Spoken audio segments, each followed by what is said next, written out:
Hello everyone, my name is Christopher Black and I work in the Communications Department at the World Health Organization in Geneva. Welcome to a social media live. We're so happy that you could join us today. I'm very delighted to be with our guest, Dr. Sylvie Briand, who is the Director of Epidemic and Pandemic Diseases here at WHO. And today we're looking at the role of youth in the work against the COVID-19 infodemic. As many of you know, tomorrow is Youth Day, and it has a special theme this year, Youth Engagement for Global Action. And Sylvie, I'm wondering if you could tell our viewers a little bit about what is the infodemic. It's something you've been working on for many months here at WHO in Geneva with partners around the world. Sure. So infodemic is a tsunami of information that always accompanies epidemics. Within this information, you have good information and bad information. Bad information means information that will not help you to protect your health or to be to have the means to counter this particular epidemic of COVID-19. And so infodemic, it's always there with epidemic. We have seen for other epidemics, whether it's plague, yellow fever, Ebola, you always have an infodemic. And so the point is not really to suppress the infodemic, but rather to manage it, making sure that the good information goes easily to the right people at the right time. Thank you so much, Doctor. How has WHO been working on this to counteract this infodemic? So we are working with many partners on this because actually the virus in the physical world has been transmitted in all countries in the world and to many millions of people now. And so similarly to the infodemic is also affecting many millions of people on Earth. And so to counter this, we need really to work together. It's not only the role of WHO, but WHO with many other groups and including youth groups as well, we can fight the infodemic. What we do specifically is really first to make sure that people can access the right information. As you have seen, the science is evolving very fast. We didn't know anything about this disease and the virus in January. And now, a few weeks or months later, we know a lot more. But there are still lots of uncertainty.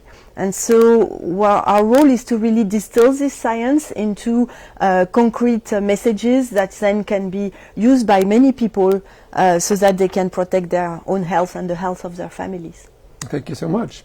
So welcome if you're just joining us. Live event looking at youth engagement for global action in the fight against the COVID-19 infodemic.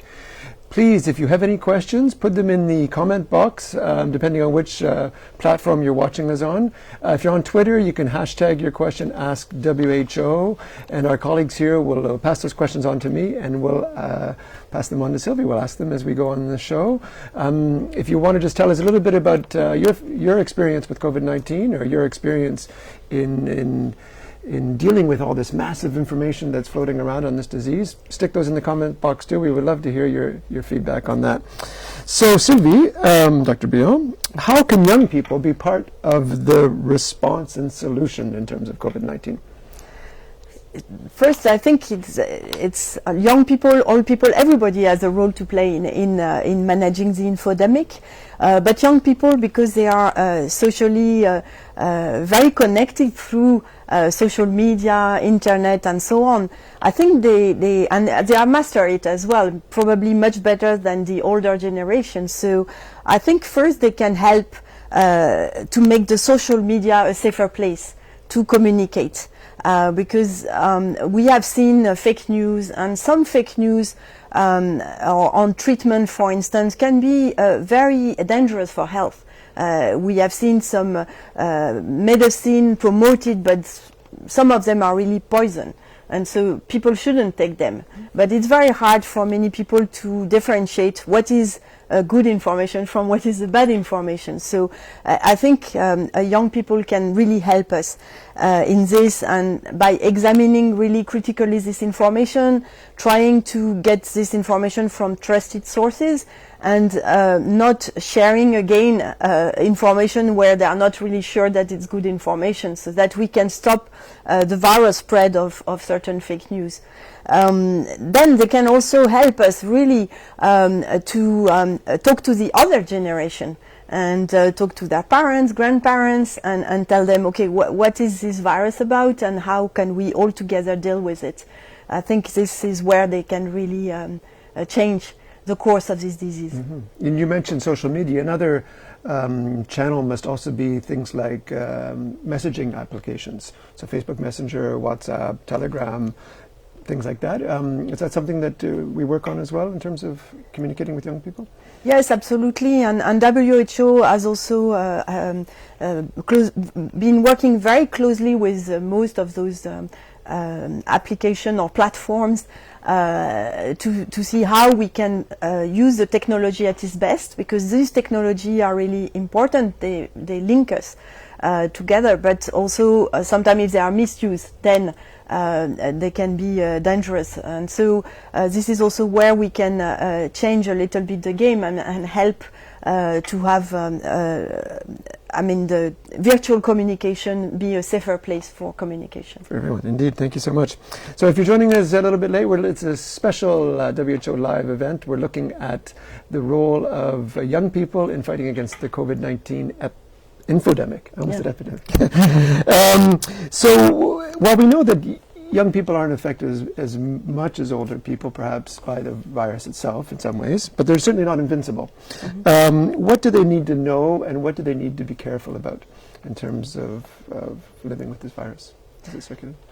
Yes, so indeed we have seen that these viruses tend to produce more severe disease in older generation, or people with underlying condition like diabetes, cardiovascular disease, or immune depression.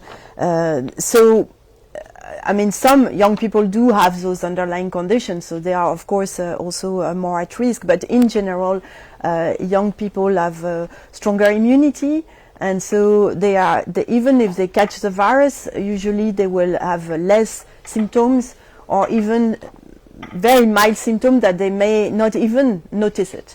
And so so that's why it's very important for them to understand that the best way to help us to break the chain of transmission is that they all contribute also to make sure that this virus doesn't transmit from a person to another person.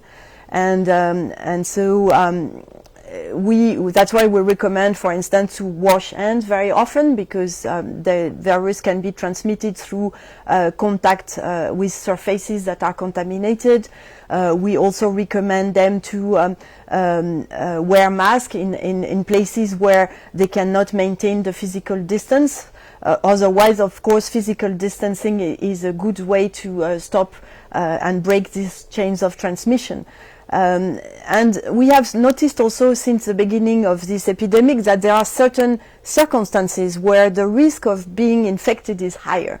And those circumstances are certain settings where it's closed setting, poorly ventilated settings, circumstances also where you cannot have the physical distancing, and if you are closer, less than 1 meter, there is more risk to transmit the virus. And also certain activities that increase the risk of being infected or to transmit the virus, when you shout, for instance, or when you do very demanding sport activities where you have to breathe very profoundly. So this kind of settings. So. But if everybody understands what are the risks, what are the situations where we have more risk, then everybody can be its own risk manager. True. Thank you, Sophie. One question that's coming in from many people, they're asking us, why are we not wearing masks? This is a question we get a lot in our live events and our press conferences. So maybe you could tell our viewers why, in the situation that we're in right now, we're not ourselves wearing masks. Sure. So first, because we have the necessary physical distancing, it's more than 1 meter, and the place we are is a closed place because we are inside, but it's well ventilated. And so there is less risk because the ventilation is enough to reduce the risk of respiratory transmission. Also, it's not a crowded place. Nobody is there around us, so there is no less risk.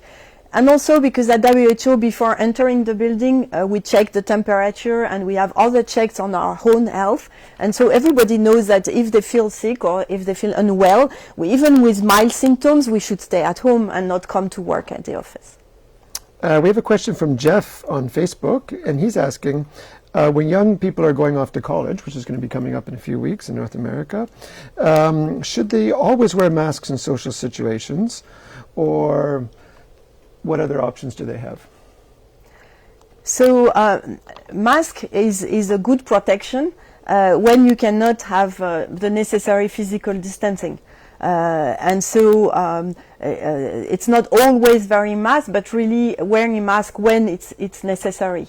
And as much as possible, try to maintain the physical distance, because it's also an excellent way to break the chain of transmission. The virus doesn't fly, and really it needs a close relationship to spread from one person to another. Thank you. So keep those questions coming. We really do appreciate them very much. One thing I know you've done quite a bit of over the last few months is these webinars we've done. So we've been hearing voices of people from around the world, from different communities. Can you share a few stories that you've been hearing of sort of young people and resilience in terms of activities they've been doing themselves on the ground? Yeah, sure. I think we have been amazed and so pleased to see the creativity of younger generation. When they were understanding what was the problem, then they find solution adapted to their context. And I think this adaptation, this innovation, and the way they can really look at the science, but then make it work for them in their own community has been fantastic. One example was from South Africa. A young girl decided to develop a radio station to share with her communities insights on COVID-19, of course about the prevention and the preventive measure that they can put in place, but also to discuss about the impact of the disease on mental health, on other activities at the community level.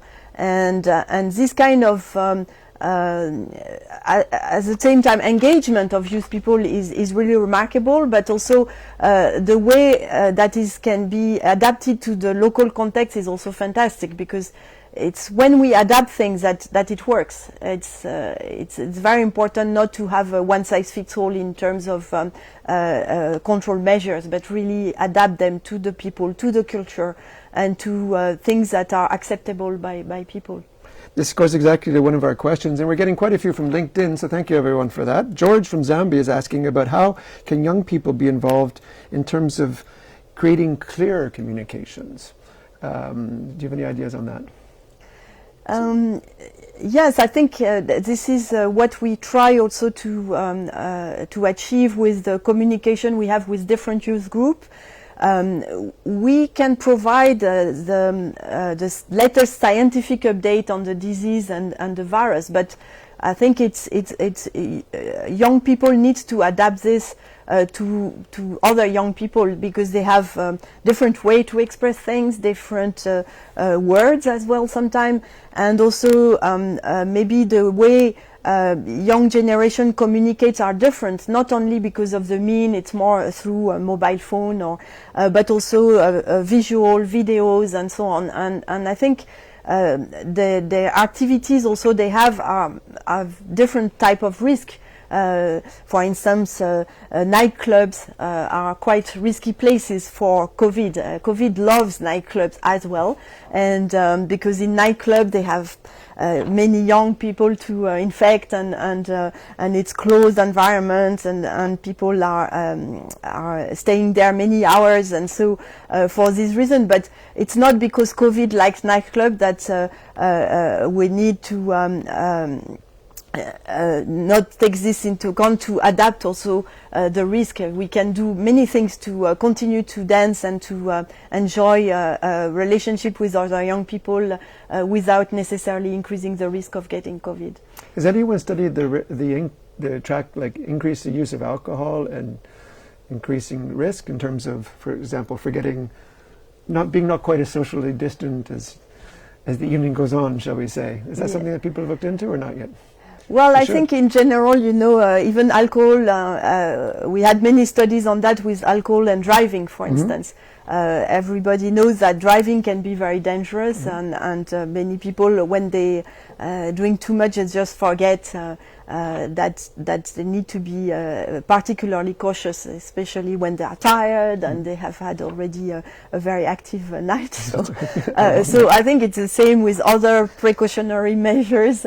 We tend to minimize the risk when we have been able to socialize and drink, and so we just need to be very careful and take this into account as well in our risk management attitude. That's right.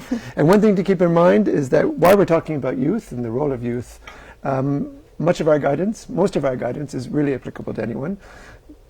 Going out to discos doesn't start or stop at certain ages. Everyone likes to go out and have a good time. So let's keep this in mind when we're talking about these guidance. We have lots of questions from LinkedIn. Oh my. Acua asks that in many countries they're suggesting that young people aren't taking COVID-19 seriously. So how can we communicate to them the fact that COVID-19 is real and is deadly? So it's true, because I think when you are young, usually you are in good health. You don't have many diseases. So disease is something that is a bit far away from young people. But I think many young people have probably seen the numbers and the information on TV. So and if so many government and leaders are talking about it, it's real. I mean, it's not only in one place. It's the entire world is affected. And it's not a global conspiracy about creating new disease. No, really, there is a new disease that has emerged, and this new disease is spreading. It's spreading because we move a lot, we travel a lot. It's spreading also because we tend to live in very populated areas. Cities are getting bigger and they are very populated. So there are many things related to our way of life that are somehow enabling factors for the spread of this kind of new viruses. But also I think it's very important for young people to realize that in the world of tomorrow, we will continue to have those infectious diseases. And so COVID-19 is just reminding us that humanity has always lived with microbes. Microbes are part of this planet as well as human. And what we have to find is good way to live together on the planet. And of course, when certain microbes or viruses become too powerful and prominent like this one, and they start spreading and they start infecting some vulnerable communities of people, everybody has a role to play to stop this and to, or at least to reduce the spread and to minimize its impact. Indeed, we're coming up into the fall, into the flu season in the Northern Hemisphere. Is there any advice for young people in terms of influenza as well that would be similar to COVID in terms of prevention? Exactly. I think those respiratory viruses, if we maintain physical distancing, and if we have those rules of personal hygiene, which is washing hands and coughing in your elbow, and staying at home when sick, and wearing masks when physical distancing is not possible, reduces the risk of COVID-19, of course, but any other respiratory pathogen.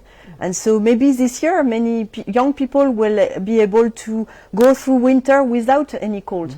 And this would be an achievement, I think. Certainly an achievement. So thank you, Dr. Brion. Just to remind people again, we're doing a special social media live on the important topic of youth engagement in terms of fighting COVID-19 infodemic ahead of tomorrow's World Youth Day. So speaking of young people and schools, Shamsad from Facebook is asking, how can we protect our school children from these viruses? So in many places around the world, August and September is the time kids go back to school. What are our advice for them? Okay, so what we have seen is that firstly that a personal measure like hand hygiene works. It works very well, and I think even for children, it's good for them to learn this, because it's not only helpful for COVID-19, but it's very helpful for any other disease. And during the 2009 influenza pandemic, while we were recommending those measures for the entire population, but it applied also for children, we have seen also a real decrease in gastroenteritis. So it protects everybody, not only from COVID-19, but from other type of diseases. So washing hands at school, it's very important. Then it's very difficult for children to maintain physical distancing.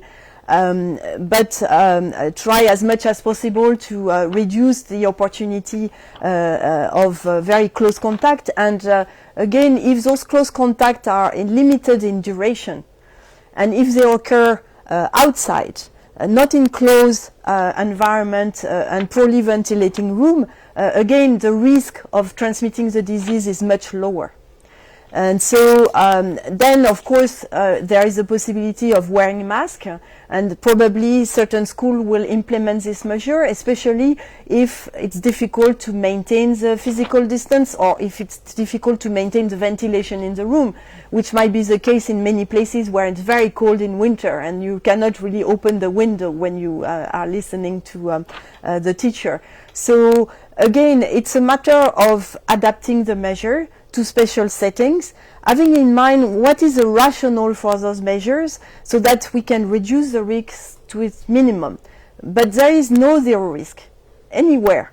And so, and maybe if children don't get the virus in school, they can get it outside the school when they play football or somewhere else. So I think we have to be realistic as well. It's very important for children to continue to learn and to go to school.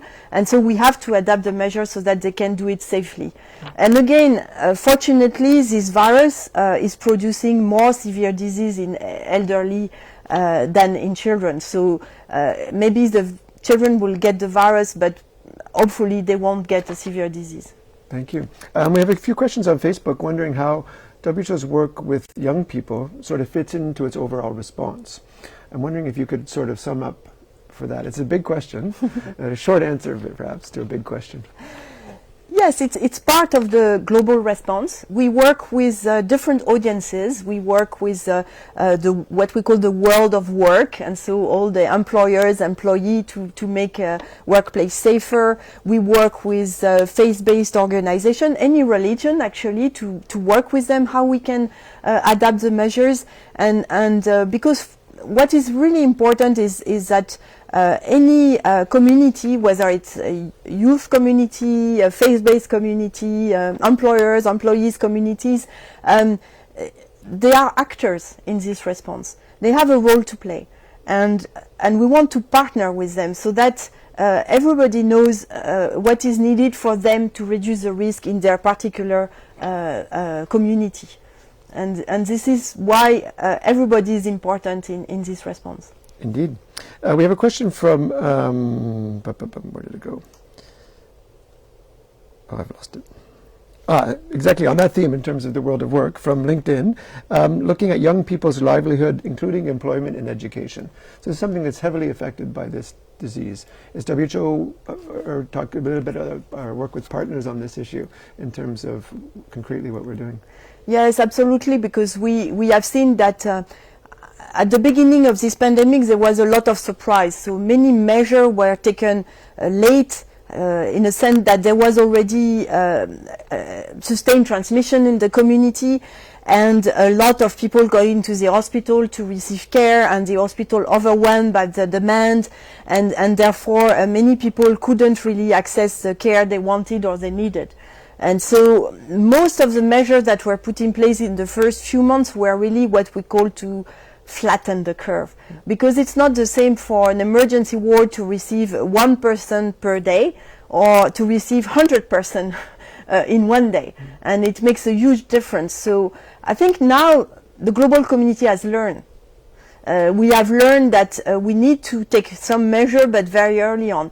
Many countries have improved the capacity of testing, so they can detect the first cases very early and tackle the clusters of cases also very early to prevent sustainable community transmission. And so really what we are doing now is fine-tuning the measures so that it protects the health, but has a much less impact on the economies, on the work, on the education. And so I think this is where we are going now, and it's very important for everybody to understand that we'll try to implement now measure in more localized places, so that not everyone is impacted, but just the places where we know there is a danger. And then it's very important for people to comply with the measure in those settings, because they have a role to play, not only to suppress the virus in this particular place, but also avoid or prevent this virus to go out of this geographical location and then contaminate the rest of the country or the world. Thank you, Sophie. So if you're just joining us now, it's a Facebook social media live. We're doing Facebook, LinkedIn, TikTok, YouTube, Twitter, Periscope. We're all over the place. So thank you so much for joining us, and keep those questions coming. One issue that we're getting a lot of questions on is the role of, in terms of mental health. Mental health of young people is very important, and it's an issue that we've talked about on many issues, and certainly in these COVID times. Do we have any advice for young people in terms of maintaining good mental health in this time? Yes, a team in WHO is working on this, because it's indeed a concern. I mean, we are all living in society, and of course, when there was this period of people were asked to stay at home, the impact on mental health was very, very high. Now, in many countries, they have relaxed some of the measures, but still, I mean, maintaining just this physical distance is not very easy. I mean, we have to adapt to this as well. We are not used to it, and so, of course, there is an impact on this. So I think for young people, it's very important that they continue to stimulate their creativity. We have to find solution to this. We have to see how we can, in spite of the measures that we need to put in place to prevent the spread of the disease, what can we do, all of us, to make sure that we still remain socially connected, and that we can still help people who feel really isolated and feel really impacted by what is happening. And it's not only this feeling of being isolated is also because some people have lost their job, so now socially also they feel that they are not anymore part of the society they were part of before the crisis. So there are a number of colleagues, friends, relatives that need our help, and we need to engage continuously with them and continue to communicate with them and check if everybody feels good, and see what we can do all together to improve our collective mental health status. One thing we talk about a lot is the importance of physical activity, doing some sports, both for mental health but also for our physical health. But that also has its challenges in these COVID times. Do you have any advice for young people on keeping fit in these days? Yeah, again, going back to the situation where COVID-19 is more transmitted. If sport is done outside in a very ventilated places, and where the physical distance between the different players is maintained, I think already the risk is much lower, and it's okay. And again, so we talk about three dimensions. One is the setting, so closed, poorly ventilated places are more dangerous. The second one is the duration. And so if you are having sport for many hours with other people, then the risk also is increased. And the third dimension is really crowded places. So if you can maintain physical distance, it's okay as well. So, and again, there is no zero risk, but really, if we put in place enough measure to reduce this risk to its minimum, I think we can go back to new normal life. And where's a good source of information for people when they're looking to do these sort of activities? Where should they be getting their guidance from in terms of the guidance for their local community? So, of course, WHO has a specific page for this. We have pages for different audience, so for the youth, for world of work, for faith-based organization. Those pages and messages are co-developed so that we try to make them as accessible and as useful as they can be. And also we provide links to other websites that are trusted sources of information. And we hope that all people listening to this discussion can also provide us maybe with ideas of trusted sources so that we can also share the news with others. Excellent, thank you so much. And don't hesitate, put your comments, stories, ideas, anything you want us to read or you want to share in the comment box on whatever platform you're watching this on. Yeah. What would be the next? Yeah, because if I may also, what is really important is if you have creative ideas on how to adapt the measures for reducing the spread of COVID-19 or from your experience or ideas you have seen, it would be really nice to share it so that we have a kind of a global repository of the human creativity regarding how to fight together against this disease. So there's a challenge for everyone, but especially young people, fighting misinformation on COVID-19. Sylvie, if you could share with us your top tips to fight fake news. This is a question we're getting a lot on. What's our advice on fake news? So first, it's very important to critically assess the news. What is really difficult on fake news is usually they use part of scientific information, but it's mixed with other information that is really not scientific. And so it's very important to critically assess those particular information and maybe compare them with other type of information. And WHO, we really try to, we have scientific briefs, we have different materials that can address those things. The second thing, of course, is to choose carefully the source of information, because if you see a new website and you don't know who is really behind it, it's very important to be careful as well. Then if you see something that is really weird, it's better not to share it. And first check if it's true before sharing it, because if you share it saying to people, do you think it's true? It's already supporting the viral nature of fake news. So it's better to stop and at your level. Then it's important to, in the physical life, to be a good example as well, and to put in place the measure yourself, but also in your virtual life also make sure that you also spread the right information. And there are links between the virtual world and the physical world, and it's very important to have the same attitude in both worlds and also promote the good information. And finally, don't spend too much time necessarily on social media, because as I said, it's a tsunami of information.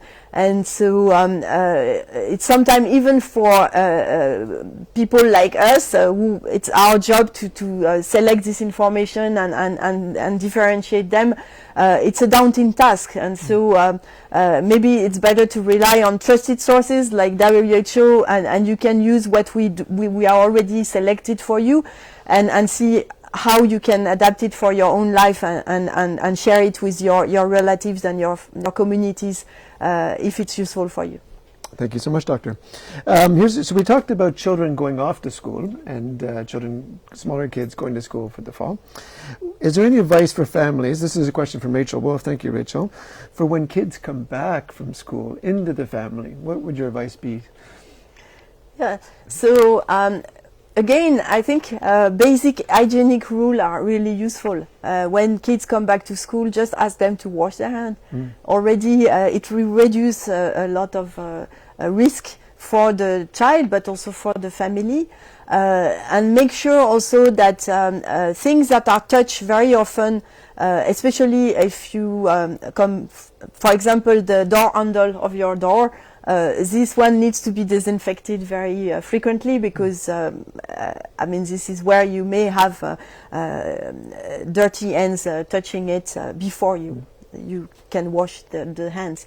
Then if the child has any sign of fever, fatigue, or things that don't look really normal, it's better to keep the child at home and not send him to school or her to school, so that you also contribute to reducing chains of transmission. And I think within the family, usually you can also, if there are some extended family where also grandparents or more elderly people are living in the same room, so it's important as well if you can make sure that those people are protected. And we have issued some guidance also how to protect more vulnerable people within the family. Thank you so much. Could we talk a little bit about WHO's work with the sports organizations? So with FIFA, with footballers, with our friends at the Olympics. What sort of things are we doing with them? So we work very closely with sport organizations, first to assess the risk, because the risk is different for different sport, different setting, different places. And so again, it's not one size fits all. And you cannot ban all sports at once. Some sports or sports situations are more dangerous than others. And for the ones that are not dangerous, that's fine. And for the ones that are more dangerous, we just need to put in place certain precautions.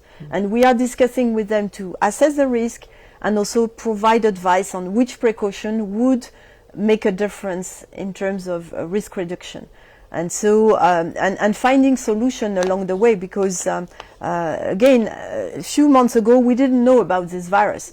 So there is no book written about how to reduce the risk for COVID-19, because it didn't exist. So we need to write this book now, and we write it with the different partners and association and sport organization to find the best way to maintain those sports events, but at the same time make them safe. Indeed. So thank you so much, everyone, for your questions. There really is a lot coming in. We're going to be here for a while. So a bit on this theme, but slightly different. Question from LinkedIn. So if we consider youth who don't have access to education, who don't have access to the media, so are quite isolated, how can we reach them with information? So I'm wondering, we mentioned sports. Maybe you could talk a little bit about our work with faith-based organizations in the community level. Yeah. So yes, in order to reach everyone everywhere, which is challenging but not impossible actually, because the virus manages to reach everyone everywhere. So we think that we can do it as well. And so we work with different groups and partners.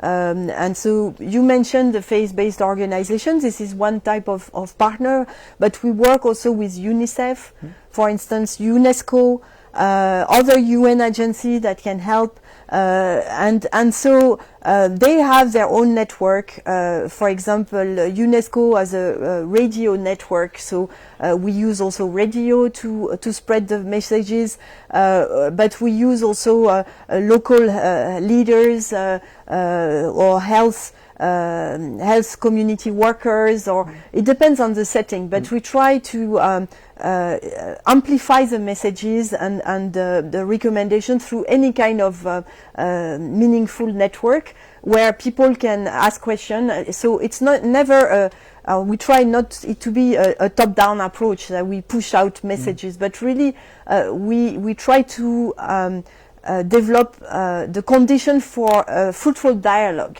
with people, so that we can understand their concern and provide them answers that are really in line with their expectation and also in line with what they can really do to protect their health. I was also thinking about volunteer-based organizations, Red Cross, Red Crescent around the world, Yeah. Scouts, things like that. Scouts in Germany, they are really relying heavily on Scouts for contact tracing, for instance, with International Federation of Red Crosses. We are working with them on many difficult settings where, for instance, war settings, and they have very good links with communities, so with volunteers, and so those people really are excellent to work with the community, and we try to partner with them so that. And how about with local leadership, for example, mayors? Is this an important audience for us? So it's an important audience, and we have interact with them in different occasions to see also what are the specific concerns of mayor. Because depending the level of decision well, at least the geographical level where you operate, and you have different decisions to make. And so in a small town or in a big city, it's different type of decision. So we are working with them also to see how we can make a public transportation safer, how we can also convey right messages about mass gathering in certain cities, shopping centers, etc., so that life can continue in spite of COVID-19. Indeed. So thank you, Sylvia. Just a reminder, we're talking about the role of youth engagement in fighting the COVID-19 infodemic. So it's super important to remember that it's youth preventing the disease within young people, but also the role that youth can play in preventing disease across the community. Yes. It's very, very important. Let's see. One question we got from Periscope. Nice to see a question from Periscope. Why don't we see more public service announcements on media platforms geared specifically towards young people? I know WHO's done a few videos. We did the Minions one. We did Peppa the Pig washing her hands, things like that. But apparently they're not being seen by everyone. How can that change?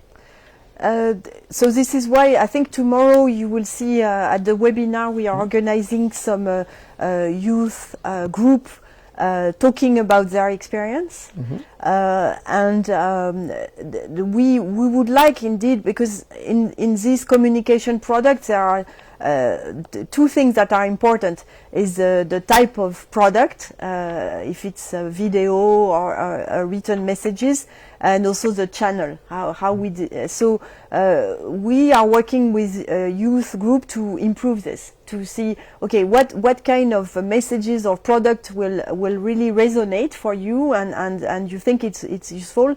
And again, what we would like is not only to target each young person as an individual, but also understand that we work in communities, we live in communities, and so how can we have a collective being collective risk manager, because we are not living alone. Most of us, we are living in places where we are surrounded by other people, and how can we, it's not only me protecting myself, but how can I protect the others, and how can, as a community, protect ourselves. And so we want to work with them to see how we can develop better communication products so that we can achieve those different objectives. I'm wondering if you could give our viewers a little bit more information on these activities tomorrow for Youth Day. So it's a live webinar with the participation of WHO Director General Dr. Tedros, I believe, at 12:30 Central European time, so 12:30 our time, which is quite early North America. It'll be 6:30 on the East Coast. But how can people tune into this event? Yeah, and we'll have also the participation of the Director General of UNESCO. Great. And she will talk about what they do as to reach difficult or remote places. And we will have also the testimony or different youth organization on what they have been doing, what were the challenges, but also what kind of solutions and opportunities they have found through this activities. So I think it will be very diverse. We have tried to invite people from different places in the world, because acknowledging that we live in different environments, and so and we wanted really to have testimony of this diversity. Indeed. So there's more information on WHO's website, www.who.int. There'll be information coming out on our social media platforms, so take a look for that. And we really do hope that you can join us tomorrow, 12:30 Central European Time, for a webinar for World Youth Day. So Dr. Sylvie, we're going to wind up soon. I hope you're sitting comfortably because it's a very long list of countries. We'll just go through a few of them. So thank you everyone who joined us today from, big breath, Nigeria, Zambia, Argentina, Democratic Republic of the Congo, Iraq, Bangladesh, India, Pakistan, Ghana, Mali, United States of America, Turkey, Kenya, Ivory Coast, Nepal, Brazil, Peru, Belgium, Uganda, Netherlands, Namibia, Iran, Malaysia, Haiti, Rwanda, Nigeria, I said that, India, Jamaica, Philippines, Brazil, Australia, United Kingdom, Thailand, Indonesia, Morocco, and the list goes on and on. I'm wondering if you could leave our viewers with a few last thoughts, important messages on this topic, the role of youth in engagement against the COVID-19 infodemic. Dr. Briand. Yes, so I think it's, our Director General often mentions solidarity, and I think it's for me, what I think is very important in this crisis is that we are all affected in different ways, but we cannot win this battle without being together. And what youth can bring to this fight is really first their creativity, their fantastic connection through social media, and so they can again, as I said, make social media a safer place where we can all find this place as a trusted source of information. And I think they can also help to maintain the cohesiveness of the society, because the idea in working with youth organization and young people, it's really not to introduce a split between generations, but really to make sure that we all contribute to a more cohesiveness of the society in spite of this virus that is tend to bring us apart, because we have to maintain physical distancing, but what we want is to remain very socially connected, and between generation, between countries, between people, between gender. We are all on the same planet, and we can all be together in this fight. So I hope that you all attending will send us a lot of good ideas to make this happen, and so that we have a better future in spite of this pandemic. Mm-hmm. Everyone has a role to play.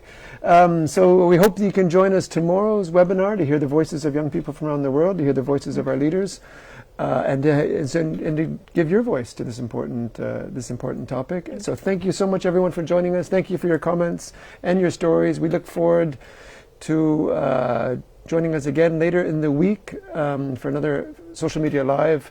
My name is Chris Black. Thank you, Dr. Briand, for your time today and for your work on this important topic. Thank you. Hope to see you again soon.